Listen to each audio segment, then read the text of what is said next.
The 2014 elections are over. In Missouri, most winners have one thing in common. They spent the most money. KOMU8's Michael Dowden is in the studio with a breakdown of how campaign spending might have influenced the results. The secret to success can be hard, but there's no foolproof way to win every single time. But a way to improve your chances? Well, if you use yesterday's election as a clue, it's spend more than the other guy.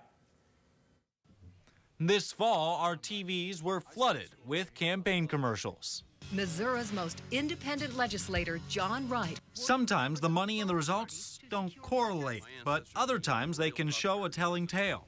That was the case in the race between Republican Chuck Basye and Democrat John Wright. The two spent more than $237,000 combined on TV commercials. Basye spent 51% of the total funds and received 51% of the vote. State representative races were not the only ones to see money flood to advertising. Amendment 3, which would have linked teacher pay with student performance, saw more than $100,000 in anti-amendment advertising, even though the supporters of the amendment dropped out months ago. Sometimes political experts say money can sway voters. 10, that was a complex piece of legislation. Most people probably still don't have any idea what it really involves. But I think the repetition of the ads managed to swing it in favor of the people who were pushing that.